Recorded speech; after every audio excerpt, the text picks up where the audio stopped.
नमस्कार दोस्तों, एक बार फिर मैं स्वागत करता हूं दिल की गहराइयों से आप लोगों का मेरे इस यूट्यूब चैनल जिसका नाम कनेक्ट है। दोस्तों, आपको पता है कि मैं एक अंग्रेजी का मॉड्यूल बना रहा हूं, ट्रेनिंग, जो कि मैं इस पे डाल रहा हूं आप लोगों के लिए, जिसका पार्ट 1, पार्ट 2, पार्ट 3, पार्ट 4 और इंट्रो पार्ट डाल चुका हूँ। ये पार्ट 5 है। इससे पहले मैंने आप सब लोगों को ये बताया है, इसमें भी मैं आपको बता रहा हूँ कि किसी भी भाषा के सिर्फ 4 आयाम होते हैं: लिखना, पढ़ना, बोलना, सुनना। और ये बहुत ही आसान होता है दोस्तों। हर भाषा में कुछ फंडामेंटल रूल्स होते हैं। इंग्लिश में सिर्फ ये 20 हेल्पिंग वर्ब्स हैं, इनको आप कोई भी नाम दे सकते हैं, जैसा कि मैं हर वीडियो में बताता हूँ। अगर ये 20 हेल्पिंग वर्ब्स, सिर्फ 20, ओनली 20 के अलावा 21 होता ही नहीं। जैसे मैं आपको थंबनेल में भी देखते हैं कि 21वां होता ही नहीं, मैं ऐसा बोलता हूँ। तो अगर आप इनका इस्तेमाल समझ जाते हैं, कितना आसान है, आप 20 दिन में एक एक का रोज़ समझेंगे तो समझ जाएंगे।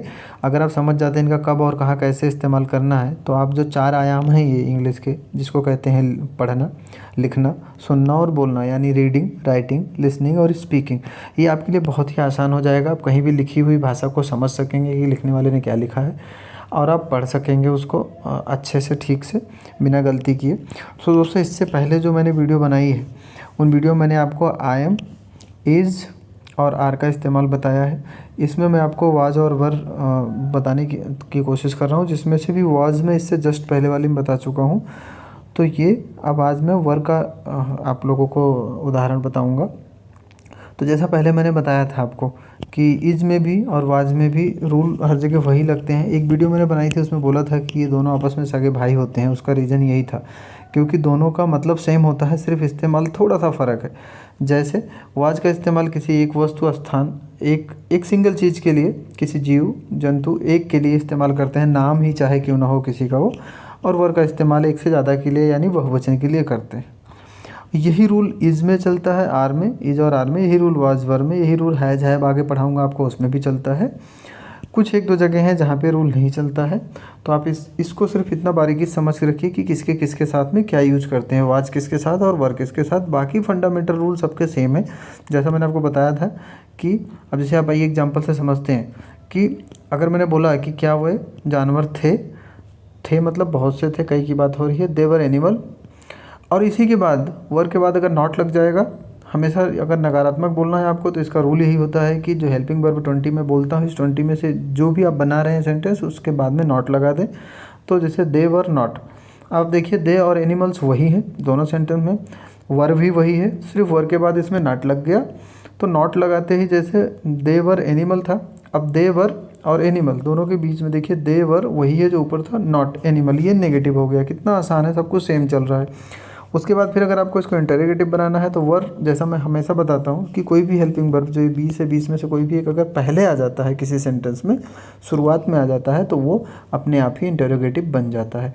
देखिए, हमने सिर्फ इतना किया है कि वर को पहले कर दिया है और जिसके बारे में बात हो रही है उसको इसके बाद कर दिया है, यानी दे मीन्स वह। तो दे वर एनिमल्स। और अगर इसी को नेगेटिव इंटरोगेटिव दोनों बनाना है कि क्या वह एनिमल नहीं थे, क्या वह जानवर नहीं थे, तो आप इसको सेम ऐसे ही रहेगा, वर दे जैसे ऊपर था। देखिए, इसलिए मैं दो ऐसे सीरियल्स ले रहा हूँ। पहले क्या था, they were animal, they were not animal, फिर था वर दे एनिमल, फिर था वर दे नॉट एनिमल। आप समझिए बात को, वर दे नॉट, यहाँ पे भी ठीक उसी तरीके से उसके बाद नॉट लगा दिया तो वर दे नॉट एनिमल हो गए। इसी तरीके से मैंने आपको स्टूडेंट का दिया है, इसी तरीके से मैंने आपको टीचर का एग्जाम्पल दिया है।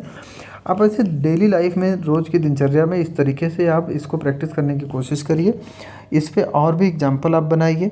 मैं कहता हूँ 50-50, 100-100 एग्जाम्पल आप डेली लाइफ में भी अगर देखेंगे तो सुबह से शाम तक ऐसे 50 चीज़ें आप बोल रहे होंगे जहाँ इसका इस्तेमाल होता है। तो आप बोलते समय इस चीज़ का मन में ही सोच लीजिए कि अगर ये चीज़ बोलते, किसी से बात कर रहे हैं, बात करते वक्त अगर ये चीज़ अगर ऐसे बोलते तो उसका क्या रूल होता है और कैसे उसको इंग्लिश में ट्रांसलेट किए हुए होते अगर होता तो ऐसा।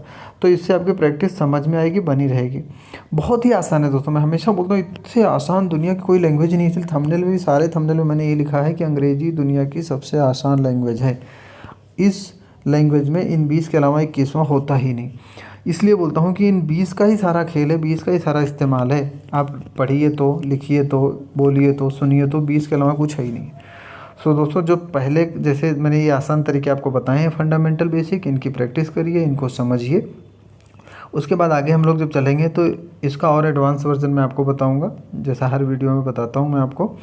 लेकिन इससे पहले आप जितना मैं बताता जा रहा हूँ इसको आप समझते जाइए। और मैं बार बार बोलता हूँ, बहुत ही आसान है। आपने ऐसा कॉन्सेप्ट कभी देखा सुना नहीं होगा, जाना नहीं होगा।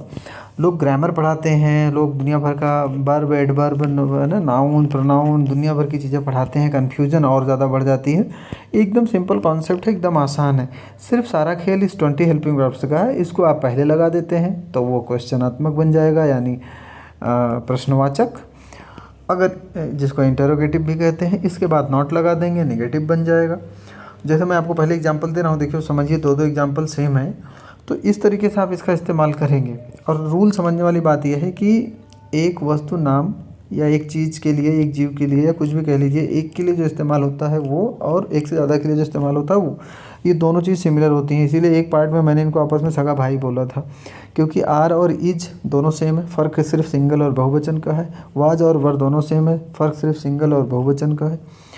और हैज और हैव भी सेम है, दोनों का मतलब सेम है। जस्ट फिनिश के लिए आगे मैं चैप्टर में बताऊंगा आपको, 6 में, पार्ट 6 में 7 में बताऊंगा। हैज और हैव दोनों का मतलब एक है, दोनों का इस्तेमाल का सिर्फ साथ किसके साथ यूज़ करना है वो अलग है। इसीलिए मैं इनको कहता हूँ कर्मचारी, क्योंकि हर कर्मचारी के साथ काम नहीं करता है।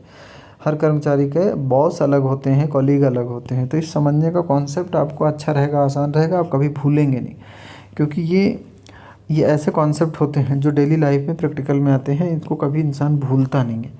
इसलिए मैं ऐसे कॉन्सेप्ट आपको बताता हूँ।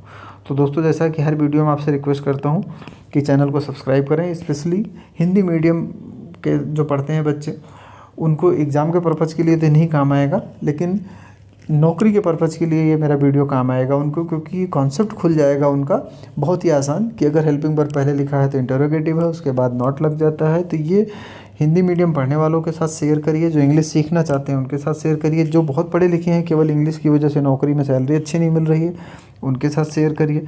उनको ये फंडा समझ में आना चाहिए कि आखिर 20 का क्या है खेल, सारा खेल 20 का है। पूरी लैंग्वेज सिर्फ 20 पे टिकी है। मैं आगे आपको बताऊंगा एडवांस वर्जन में, फिर भी ये 20 ही काम आएंगे।